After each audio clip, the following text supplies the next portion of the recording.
Well, good evening and welcome back to Wednesday Night Live. I am your award-winning host, Ralph Lillig, coming to you from Pocatello, Idaho, in the beautiful Portneuf Valley, gateway to the great Northwest. We're glad you're back. Now, you've noticed my absence for the last couple of weeks if you watch my program regularly, because we had a special program that I hope you gained a great deal of insight from and that you got a lot of information from. It was long enough that it took 2 Wednesdays to cover. And of course, it had to do with Islam and Islam in general, and some of the fallacies that we're told about the religion of peace and what Islam actually is and what it is not. I hope you found it educational and enlightening, and I hope that if you didn't get a chance to see it, now I have a new time for my replays. We have our live broadcast Wednesday nights at 8:30, and then the replay is Monday afternoon at 1 p.m. So if you missed the last half of the special broadcast, a special presentation, I think you'll be able to catch it this next Monday. No, I guess you'll catch this one. Sorry. Well, if you need to contact me and maybe I can get a copy of it for you. At any rate, welcome. We have a lot to cover tonight. I was out of town for about a week and a half, and I've been kind of getting caught up on the news, and most of what's been hitting the fan, so to speak, has been about the LGBTQ or the so-called gay marriage, homosexual weddings, whatever you want to call that. That's back in the news, bigger and bolder than ever. And it's still a juggling act. We're still waiting to see what's going to happen. As of today, I couldn't find anything to show that it has been heard yet by the Ninth Circuit. I'm sure if you have friends in the LGBTQ community, they can tell you the absolute most instantaneous report of what's happening. I'm ashamed to say that I couldn't find anything really current, but as far as I could tell, it's still in limbo, and so we will not be having any LGBTQ weddings in Pocatello in the near future. Well, maybe in the near future, maybe tomorrow, who knows. Anyway, let's move on now. As I tell you, as I do every week at this time, let me remind you about Compassion and Hope Pregnancy Center, 478-HOPE. The area code for the whole state of Idaho is 208-478-HOPE, Compassion and Hope Pregnancy Center. This is where women who are pregnant, and usually in this case we're talking about young women, perhaps unwed, maybe juveniles, they're not yet 18, who have an unexpected pregnancy that they're going to have to deal with, and they need somebody who can give them compassion and hope. And that child as yet unborn will need compassion and hope. And that's what Compassion and Hope is here for. They are the antithesis. They are everything opposite of Planned Parenthood. Compassion and Hope is about life and sustaining life and bringing the new life safely into the world. If you can help them, financially or otherwise, won't you please give them a call at 208-478-HOPE, 478-HOPE. Your compassion will give someone hope, and perhaps you'll be successful in helping a mother to have a successful live birth. And God will bless you, I have no doubt about that. I also want to remind you that we're nearing November 10th, and those of you who have heard me speak of it before won't have any surprises here. The Marine Corps Birthday Ball is coming up November 10th. It's a Monday night. I'll just read it to you from the flyer. The Stephen D. Merrill Detachment of the Pocatello Marine Corps League invites you to join us in celebrating the 239th birthday of the United States Marine Corps. And by the way, I don't know who the editor is for the ISJ, but the word is not Corp, C-O-R-P, is Corps, C-O-R-P-S. United States Marine Corps. The celebration will take place Monday, November 10th at the Clarion Inn, 1399 Bench Road, Pocatello, Idaho. The dress would be uniforms if you have them, evening dress or casual dress. Don't let this keep you from attending wearing what you want. The festivities include a social hour beginning at 1800, 6 p.m. The program begins at 1900, 7 p.m. Dinner will be served at 1930, 7:30 p.m. The choices of meals, roast prime rib of beef or chicken breast with Pacific Rock crab, Pacific Rock crab. And it is $50 per couple or $25 per single. Payment can be made at the door, but be sure to RSVP. And I say this every year because everybody waits until 2 days before or the last day, and then they say, hey, I want to be there. And that makes it a little difficult to plan the meals, and we want to make sure that you go away fat and sassy with a good meal and the traditional birthday cake and everything else. So RSVP. Now you can contact Ron Tapia, 785-3422. Ron Tapia at 785-3422, or Bud Smalley, 221-7783. Bud Smalley is 221-7783, or Stan Brangham at 237-3607, 237-3607. That's the Marine Corps Ball, Monday, November 10th.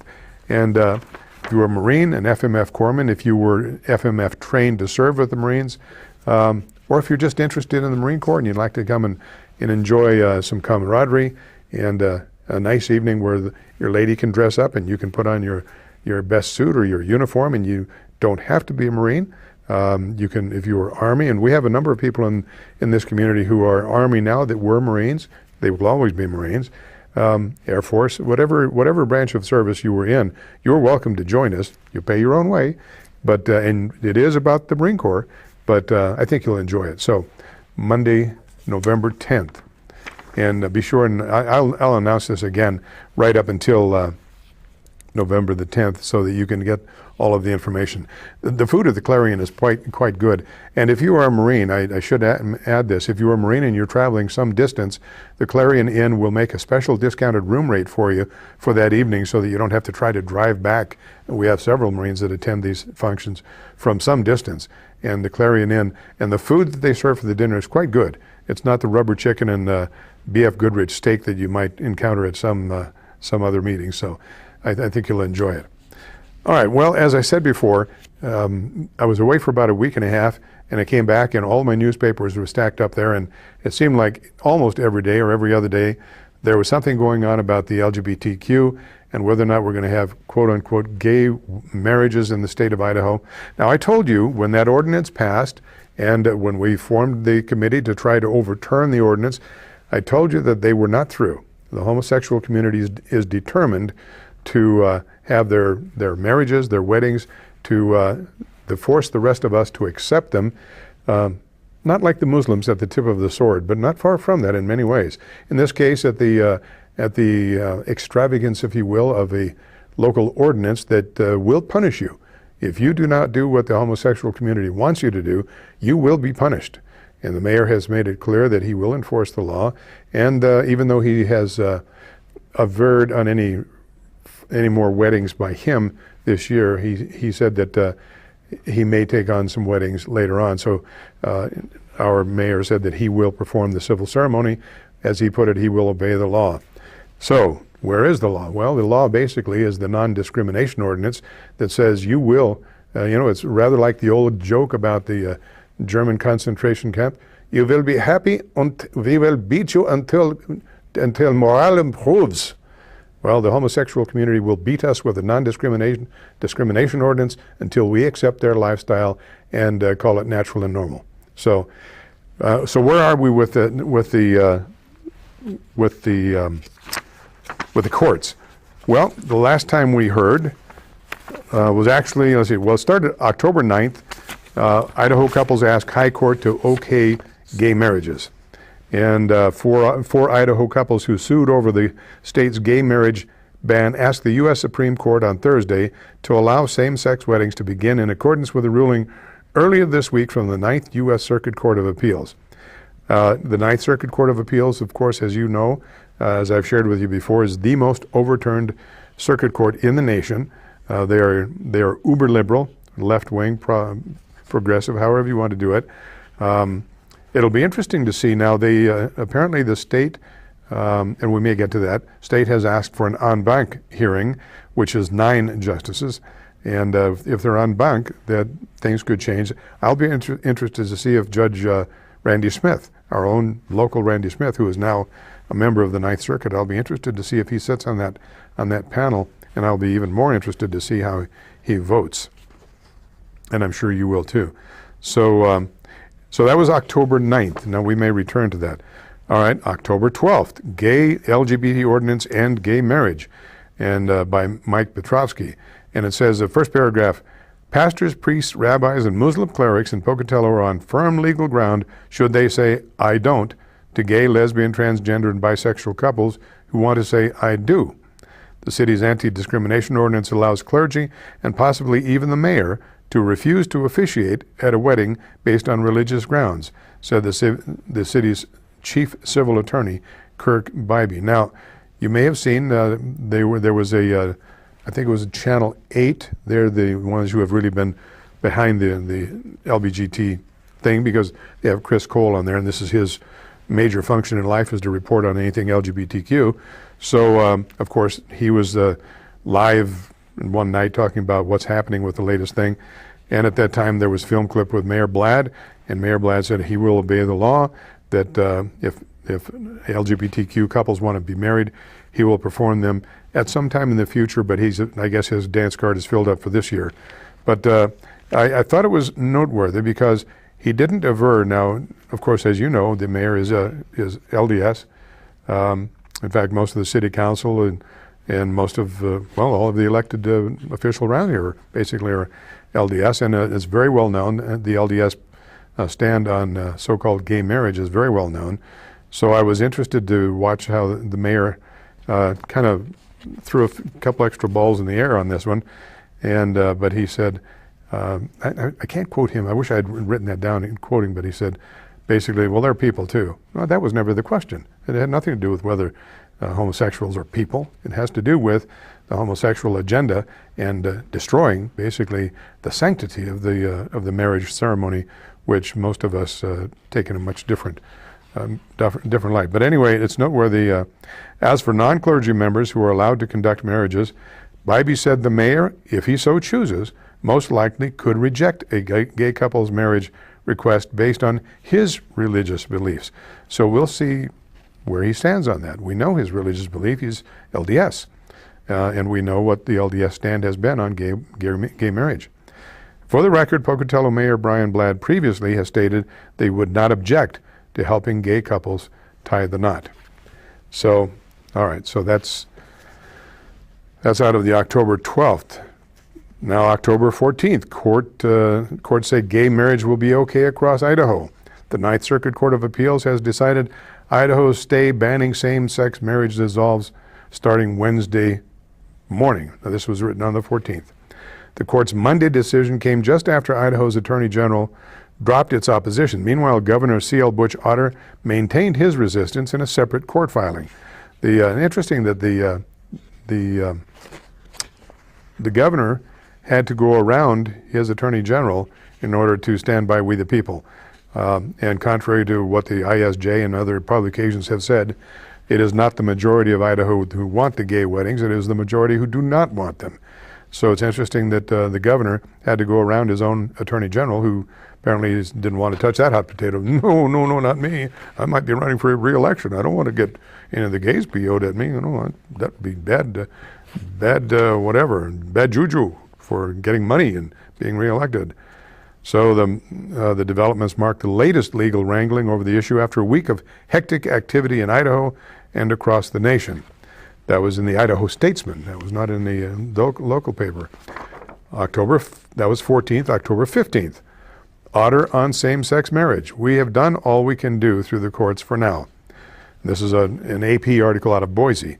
With a court stay on Idaho same-sex marriages set to expire at 10 a.m. Mountain Time Wednesday, Governor Butch Otter signaled Tuesday afternoon that he might not further contest the matter in court. I continue to believe that the federal courts are mistaken in abandoning the sanctity of traditional marriage and in undermining the will of Idaho voters and each state's right to define marriage, Otter said in a brief emailed press release. But we are a civil society that respects the rule of law. We have done all we can through the courts for now to defend traditional marriage in Pocatello. The U.S. Ninth Circuit Court of Appeals ordered the stay lifted in a Monday ruling after Idaho's Attorney General dropped his opposition to the stay. Attorney General Lawrence Wasden did say Monday that his move does not mean the state will not pursue further legal action. For his part, Otter on Monday had implied he would continue fighting gay marriage in Idaho. In a court filing trying to preserve the stay, he argued that approving gay marriage would dissuade Idaho voters from participating in elections because it would allow the federal government to overturn state laws. That was October 15th. And to be honest with you, I don't know if there was anything in between until today. And now we have, now remember, I told you this was going to happen. We talked about this. I don't mean to say I told you. So you know this, you're adult, you understand how the world works, and you understand that the LGBT community is determined to force us to accept their lifestyle as normal. It is, of course, not part of natural law. Does not fit in the natural order of things. And so the 97% of the world's population who do not go along with that are going to be forced in one way or another to accept it. And you will like it, and the readings will continue until you accept it. So this was out of today's Idaho State Journal, an article by Mike Petrovsky. Haven't seen a whole lot from Mike lately. He's on the board, the editorial board, I believe. And I kind of miss his articles. He's been rather quiet. But here's this from today. The city's non-discrimination ordinance in Pocatello's only currently operating for-profit wedding chapel should live happily ever after. Della Jolly, who co-owns the Jolette, I don't know if that's pronounced Jolette or Jolet, wedding and reception center with her husband Norman, said Tuesday she would not turn down a same-sex couple wanting to use her facility, a former church at 180 McKinley Avenue. I will accommodate a gay marriage because I am deeply religious and I believe the Lord has given us free advocacy, she says. Jolie defines free advocacy as a God-given right for each individual to believe and act as they are so inclined. Now she's a little bit contrary in this, you'll see why. Yet in Idaho's Panhandle, things are all but wedded bliss between a for-profit chapel there and the city of Coeur d'Alene, which also has a non-discrimination ordinance. As you may recall, Coeur d'Alene had the first non-discrimination ordinance in the state. The Spokesman Review reported that on Friday, the owners of the Hitching Post filed a federal lawsuit against that city, claiming that the town is unconstitutionally forcing them to violate their religious beliefs by performing same-sex marriages. Keep in mind now that the Donald and Evelyn Knapp are ordained ministers. The chapel in which they hold their weddings is not a church, but they are ordained ministers. The Spokane Washington newspaper reports that Hitching Post owners Donald and Evelyn Knapp say in the lawsuit that they believe marriage is a sacred covenant between a man and a woman. Quoting, performing same-sex wedding ceremonies would thus force the Knapps to condone, promote, and even consecrate something forbidden by their religious beliefs and ordination vows, the suit says. But in Pocatello, Jolie, who describes herself as a straight, quote-unquote, teetotaling Mormon married to one man for many years, who personally believes that marriage is between one man and one woman, has the opposite view. And that's where I say there seems to be a contrary issue here, again going back to the well-known LDS stand on homosexual marriages and homosexual adoption and so on. I don't drink, I don't smoke, I don't believe in premarital relations, and I know many who do, Jolie said, adding that she does not wish to impose her personal and religious views on others. And she used the word particularly impose her religious views on others, and I wondered, why would she say particularly on those who are part of the gay community? There's more good in a person than their sexual preference, she said. If I point a finger at you, there are three fingers pointing back at me. She says, I'd be taking away God's gift of free advocacy. Unlike the Knapps in Coeur d'Alene, Jolie said neither she nor her husband perform wedding ceremonies. It is up to the couple to find the person qualified to perform the wedding ceremony inside the Pocatello Chapel.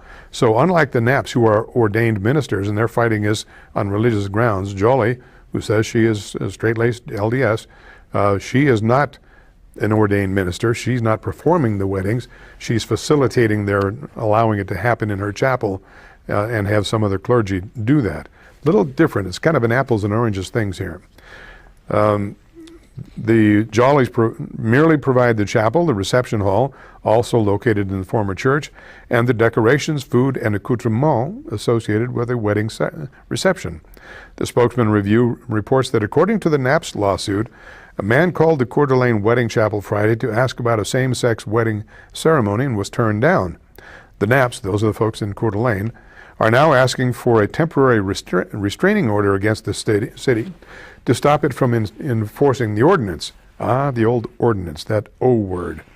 Violation of the ordinance is a misdemeanor, punishable by fines and jail time, similar to penalties associated with Pocatello's non-discrimination ordinance. And you may recall that under the local ordinance, if a person is accused, now this is where it gets extremely ugly. It takes no more than an accusation by someone who claims to be LGBTQ and claims that they were in some way violated. All it takes is an accusation. The police department will conduct an investigation, and depending on where it goes from there, because it can have a hearing, if it goes to court, and if you were the person on the wrong side of the ordinance and you lost, you could be fined or jailed or both. And it is a misdemeanor crime, which follows you forever. So anyway, the Knapps are thus under a constant, coercive, and substantial threat to violate their religious beliefs due to the risk that they will incur penalties of jail time and criminal fines for declining to speak a message and perform a wedding ceremony that contradicts their religious beliefs and ministerial vows, the lawsuit reads. As I said, the Knapps are ordained ministers. As for Jolly, she said she had only one inquiry about her facility's availability for a same-sex wedding. She said the man had called her chapel earlier this year when Pocatello voters were considering whether to repeal the city's non-discrimination ordinance aimed at protecting gays, lesbians, bisexuals, and transgendered individuals from being turned down for housing and services because of their sexual orientation. And as you and I both know, that had not been an issue in this community. Not until Susan Matsura decided to make an issue of something that wasn't occurring.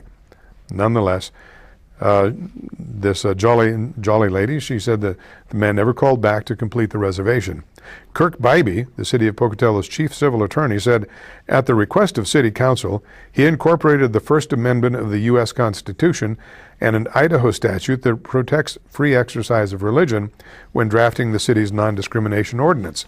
But, Bybee added, that contrary to what many may think, the U.S. Constitution's guarantee of religious freedom is not absolute. Aha! A fly in the ointment in the non-discrimination. So it looks like maybe the religious community, the clergy may not be protected. It's kind of iffy. The government, quoting Bybee, the government can restrict the free exercise of religion. Now he uses one of, Bybee is famous for his extremes, and this is beauty. He said, using this extreme what-if example of a religious group requiring the firstborn of every family be put to death. Then, of course, the government would have to step in, he said.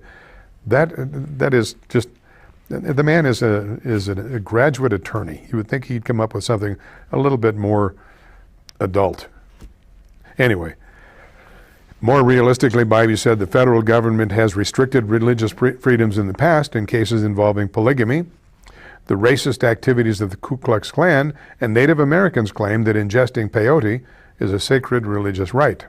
Bybee said, speaking personally and not in his capacity as a city attorney, that pro-religious freedom advocates like the Knapps don't do their cause any favors by bringing lawsuits because of those lawsuits, or because those lawsuits, if anything, only serve to more narrowly define religious freedom. Oh, really? The Knapps lawsuit claims the city of Coeur d'Alene's ordinance is a violation of the couple's First and 14th Amendment rights, along with a violation of the Idaho Free Exercise of Religion Protected Act. According to the Spokesman Review, the lawsuit was filed by Georgia and Arizona-based attorneys for Alliance Defending Freedom in partnership with Coeur d'Alene attorney Virginia McNulty Robinson. The group's website defines ADF, Alliance Defending Freedom, as a legal ministry that advocates for the right of people to freely live out their faith.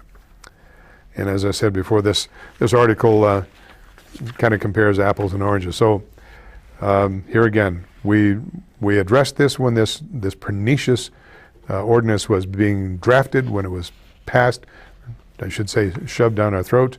thanks to basically to one individual, Steve Brown, who was the swing vote, and after his usual theatrics, gave this over to the LGBT community, gave us over, threw us under the bus, as they say. We are stuck with that. Now, this was I found this. Well, let's see. Before we go to this article, and I want to read this article because I think it has some relevancy here. But before we do that, let's take a look at this brief film clip, or a news clip, on the hitching post thing in Coeur d'Alene. Are we good on that, John? All right. Let's take a look at this, please. For gay couples in Idaho just yet, as owners of a popular wedding chapel consider closing their doors.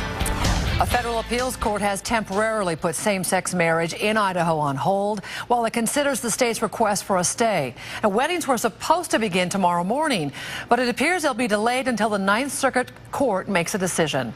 KXLY4's Katie Curry working for you now with details on how an Idaho chapel is taking this news. Katie? Nadine, same-sex marriages won't occur in Idaho tomorrow, but there's still a chance it will in the future. And if that happens, one Coeur d'Alene chapel will be closing their doors. People come from all over to be married at the Hitching Post. The Hitching Post is one of the most well-known chapels in the inland Northwest. In its 95 years in existence, thousands of people have been married in the small chapel room. But the owners are willing to walk away if the ban on gay marriage is permanently lifted. I think the Bible's pretty clear that homosexuality is not his way, and therefore I cannot unite people in a way that I believe would conflict with what the Bible teaches. By law, owner Donald Knapp wouldn't have a choice. For-profit wedding chapels in the city now are in a position where last week the ban would have prevented them from performing gay marriages. This week, gay marriages are legal pending an appeal to the Ninth Circuit. The Ninth Circuit hasn't yet issued a stay, but they are putting a halt to gay marriages until they make a decision. If gay marriage stands, if you turn away a gay couple, refuse to provide services to them that you would provide for anyone else, then in theory you violated our code and you're looking at a potential misdemeanor citation. Therefore, the Hitching Post may be facing their last summer, and the thought is hard for the owners. The people of Idaho spoke when they passed the law regarding marriage, but it seems to me like it's no longer of the people and by the people and for the people, but what one judge decides. Knapp says he's okay with other ministers performing same-sex marriages at their facilities, but it's not something he will do. I don't hate those people. I don't think anybody should ever be abusive or mistreat them or anything like that. But I cannot in clear conscience unite such a couple. Now, if the ban is lifted, the owners will honor their commitments through the end of the year before closing their doors. Nadine? So, Katie, this could be the end of the Hitching Post? Not necessarily. The owners said they are considering selling, and they say if the next owners choose to allow gay marriage, then they will respect that. Reporting live in Coeur d'Alene, Katie Curry, KXLY4 News. Well, there you have it. There we have another business. You remember the folks in Washington State who had to close their cake decorating or baking and decorating business, the florist in New Mexico, and there are a number of others. Those have been more widely publicized. Once again, the homosexual community, also known as the gay community, they do not really care whether you like it or not. What they care about is getting what they want. Like a spoiled 3-year-old that is bound and determined to have that toy, they are bound and determined to have it, and they will scream and kick and bite and spit and do whatever they need to do to shove it down our throats. And so here we have, now it has gone beyond just the business of accepting it and all that. Now they have forced this couple basically to go out of business. It will be interesting to see how the statutes protect religious clergy, because it certainly hasn't protected these two folks, and they are ordained ministers. I have no idea what faith they're ordained in, but they are ordained. And that brings me up to date on something that you probably never thought you would hear from me. This is one of those very few, very rare times that you will hear me agreeing in principle and in most part with Dr. Craig S. Pesty-Strobel. Craig S. Pesty-Strobel has certainly been no friend of mine, nor has his organization that the extremist hate-mongering organization that has gone after me. They have certainly not been friends of mine. But that, truth is truth. Whether they believe in it or not, I do. And I have to say that, well, let me read the article to you. Now, if you read this article in October 11th, Idaho State Journal, you may have been as surprised as I was. Where do we get our authority to perform any marriage? And this is by Reverend Dr. Craig S. Pesty-Strobel.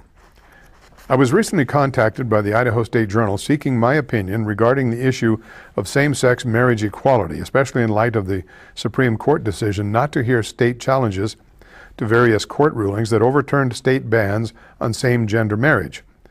I stated that I was in favor of such marriages and that I would be willing to perform such marriages if my denomination allowed for it, which it currently does not, which is why I have yet to perform a same-gender wedding.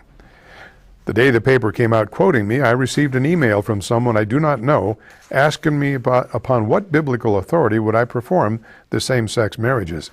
In the interest of addressing this issue for other readers of the paper, I would like to make my response public. There is a question behind the question posed to that, to my knowledge, has never been asked, but even more important, where do we get our authority to perform any marriage?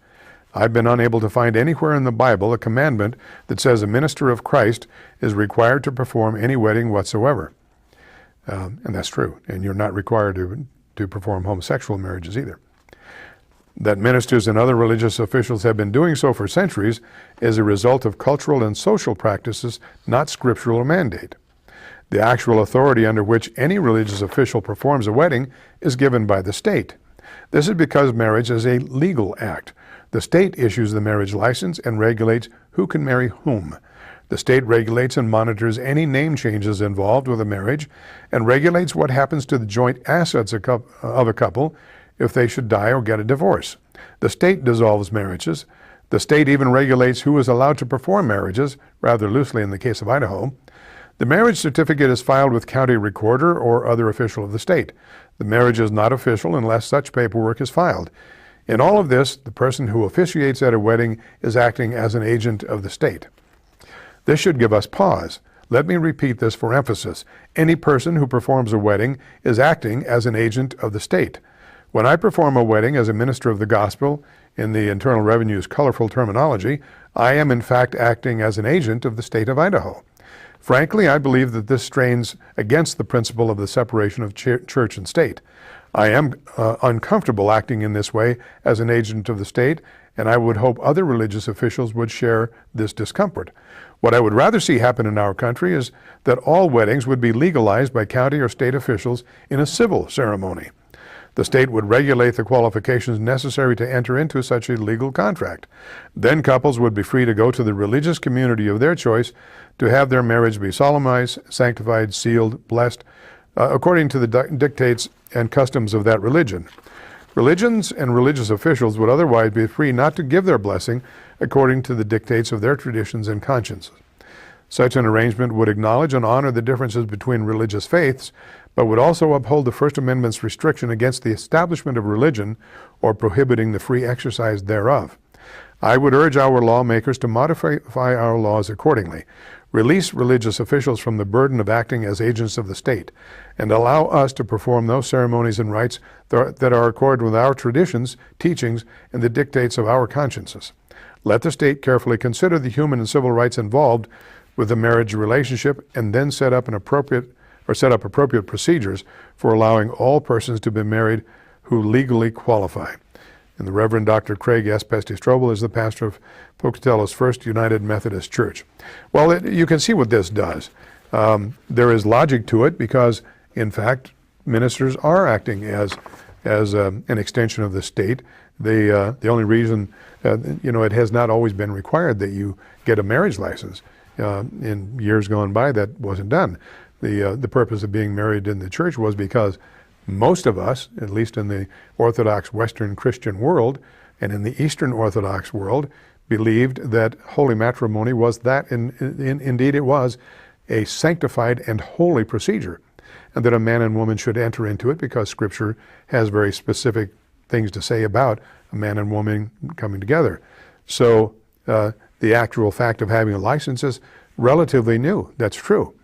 Unfortunately, this point of view, and here's where I do differ with Dr. Pestis-Robel, this point of view gives credence to the homosexual agenda to allow them to have marriages and to have them sponsored or have them okayed, if you will, by the state. You can look at it as you want. Of course, obviously, I hold this as a sacred thing and as a thing that is not to be taken lightly. And so I would not want my church to be performing marriages, same-gender marriages. All right, we've covered that enough. Let's before we go on, there is something I have to address, and it's not something that I'm really eager to, but I must. Those of you who watch my program regularly, you probably saw a couple of times when I interviewed Svan Longford. Svan Longford died on October the 8th. She was only 46. Very brief piece in the paper. Part of this touched me not only because I knew her. She was a lovely spirit. She was troubled. There were a lot of things that had tormented her, that had bedeviled her for many years, but she was really making progress, and she was teaching about cutting, something that many of us are not familiar with, or were not until she told us about it. I had no idea that is indeed an addiction as well as a mental problem. Anyway, Svan Longford died on October 8th of 2014, following a courageous battle with a long illness. Honoring her wishes, Svan was cremated under the care of Downard Funeral Services.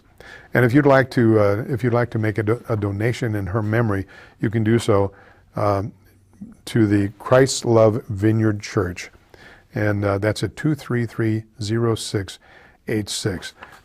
I didn't see this until I came back from my trip.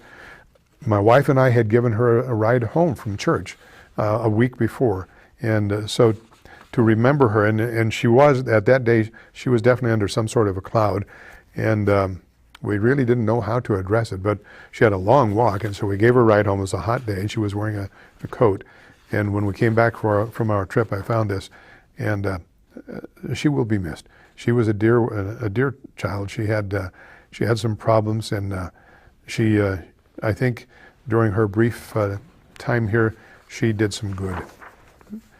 Svan Longford, 46. The other obituary that I learned of this while I was on vacation, and I called the family because I was deeply saddened by this. This is October 9th, the very day after that. James G. Jim Castellamides passed away October 9th. James G. Jim Castellamides, 95, died peacefully at his home Thursday, October 9th, 2014, surrounded by his family. Affectionately known as Mr. Jim by his family, he was born January 30th, 1919 in Pocatello, Idaho, to George D. and Anastasia Castellamides, the seventh of 9 children, and was the last surviving member among his siblings. It's a lengthy obituary. I won't go into the whole thing. You can pick it up. You can get it online. If you know the Castellamides family, my wife and I do, they are dear to us, and Mr. Jim was especially dear to us. We had seen him again about a week before his passing, and although he had been in bad health for some time, he was his usual gentlemanly, kind of upbeat self with a smile on his face, and he was a great guy. You know, the Castellamides family have been in this valley since, I think, 1895 or 96. They are well known here. Tom Castellamides, a personal friend of mine. Now, this is Tom Castellamides, the younger. The other Tom used to be a county commissioner here. He lives in Boise. But Tom J. Castellamides, his son, is a dear friend of ours.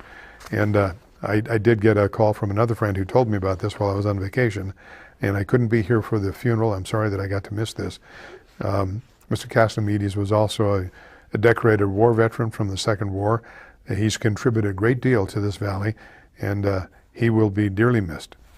So James G., Mr. Jim Castellamides, God let him rest his soul. And if you haven't done so already, say a prayer for that family. All right. Well, if you've watched the news today, you've seen the March of Islam continues with the ISIS people doing their usual nutty things. And now we don't know if the murder that occurred in Ottawa, Canada today was an ISIS Muslim.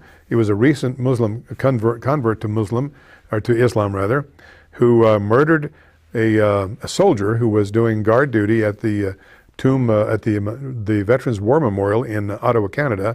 He was carrying a sidearm that is unloaded because it's ceremonial, and this monster blasted him with a shotgun, and then went to the House of Commons, that's like our House of Representatives, and thought he was going to blast a few representatives there, and got wasted by one of the guards there.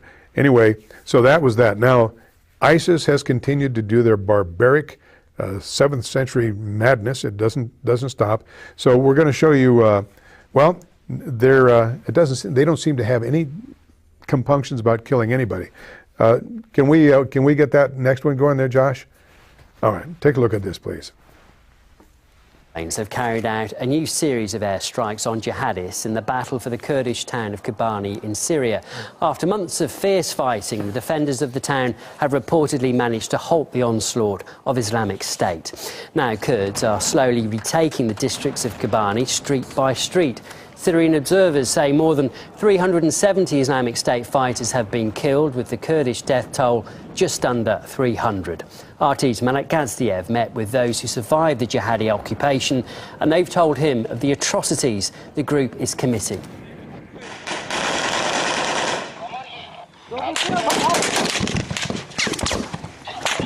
This footage was shot by Barzan, a Kurdish activist who for the past few months has been documenting the atrocities of the Islamic State in the Syrian city of Kobani. Having crossed briefly into Turkey, he and his wife agreed to talk to RT and lend credence to the rumors of the group's trademark brutality. Much of what he filmed is too graphic to show, and even hearing about them isn't much better. There was a man, he's Down syndrome. He couldn't understand the situation to flee or to run away from the front line. When ISIS arrived, they beheaded him and take his photo and share it on social media, on them social media. So we killed an atheist, a kafir one. He was then Down syndrome. They also told us of chemical attacks, the latest of which was reported just weeks ago.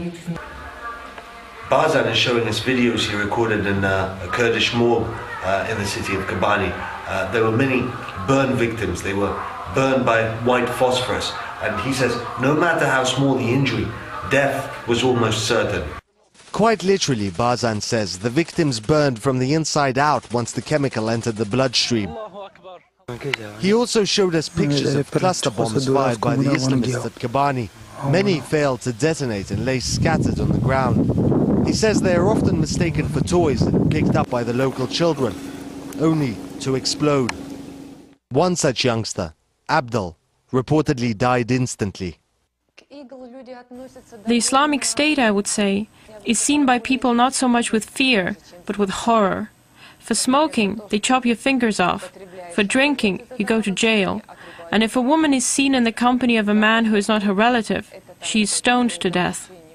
Roshan also described to us one way in which the Islamic State trains its new fighters. In May, 9th-year pupils went to Aleppo for their exams. The jihadists kidnapped all the boys, confined them to a mosque, and made them study Sharia law. Those who did not learn the Quran quickly enough were shocked with electric cables. Nobody did, never animals did this. After about a week in Turkey, Barzan and his wife are now heading back to Kobani.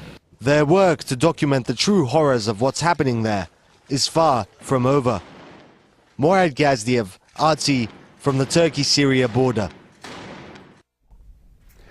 So these followers of Islam are, because Allah Akbar, God, Allah is great, and they are following him, of course.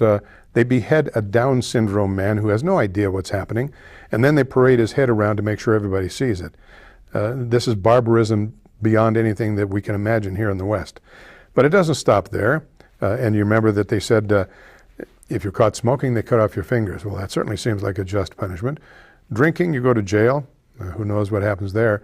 And then women are stoned for adultery. And that brings us to our next film. And our next film is indeed about a woman being stoned And I'm going to just read the dialogue that is in this particular piece is in Arabic. And so we'll just keep that low in the background in case any local Arabic people want to challenge me on what I said. But I'm going to give it to you in English. It doesn't take a whole lot of reading. You'll see what's happening. I think I'm going to give it to you in English. Well, Josh, let's go ahead and wind up that next one on the stoning of this woman who has been caught in the act of adultery.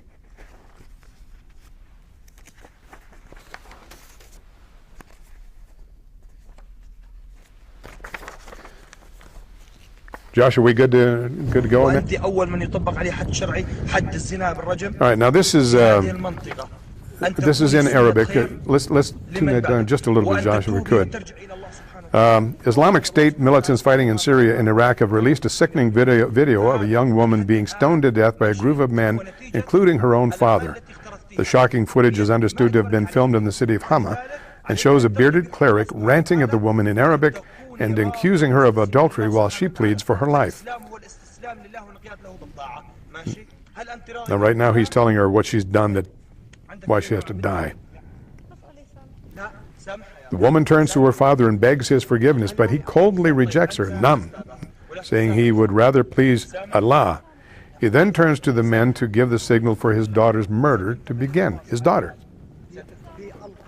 Okay, now he's pointing, he'd rather obey Allah. He's pointing to the heavens there.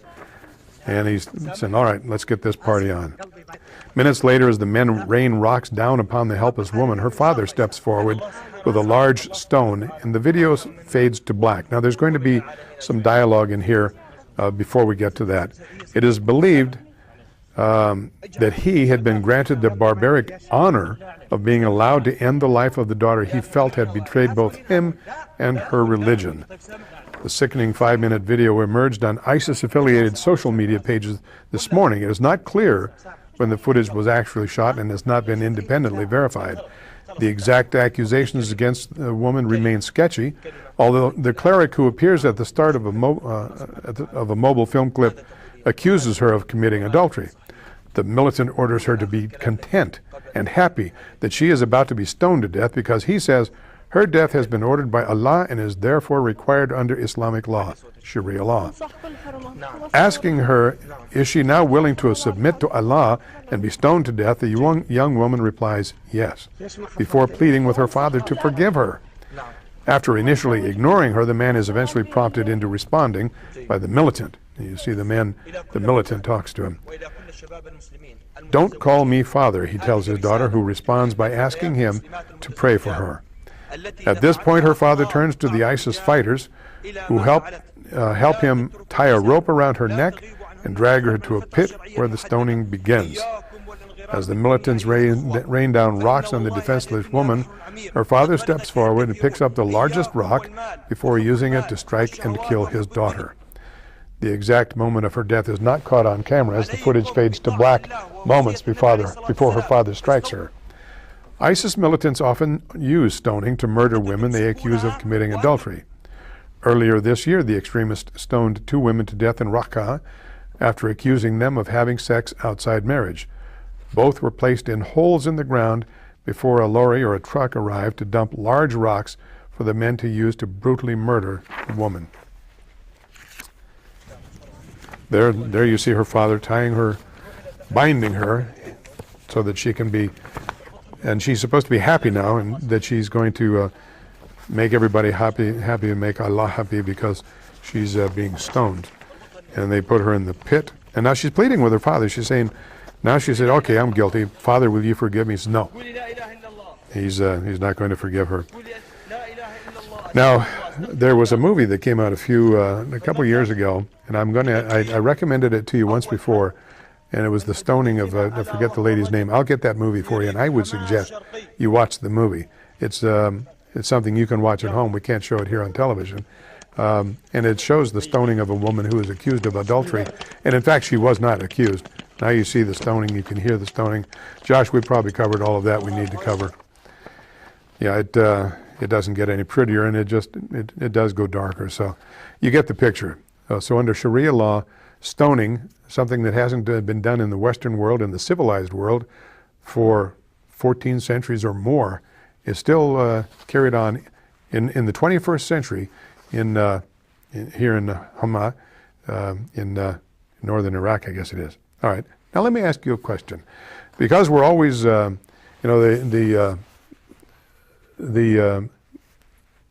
Islam says that the Muslims are supposed to leave the people of the book, that's Christians, Jews, basically leave them alone.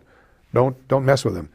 But that apparently was abrogated, and the law of abrogation takes precedence, and so later the law of the sword takes over, and so the Muslims are on the hunt for Christians and Jews. Now this woman was a Muslim.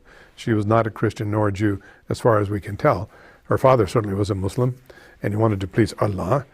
So, but I would ask you to compare. Here is how they treat an adulteress in Islam. What did Jesus have to say about this? Why did Jesus tell people to go and sin no more if sinlessness is impossible? There are two instances in the New Testament when Jesus told someone to sin no more, and they were each under very different circumstances. The first is when Jesus healed an invalid by the pool of Bethesda. Afterwards, Jesus found the man and told him, "See, you are well again. Stop sinning or something worse may happen to you." It is clear that Jesus knew what had caused the man's condition. We are not told the specifics of the man's physical impairment, but the context implies that it was caused by sinful choices. Jesus warned the man that he had been given a second chance and that he should make better choices. If the man returned to his sinful behavior, he would have wasted the opportunity Jesus gave him to live whole and forgiven.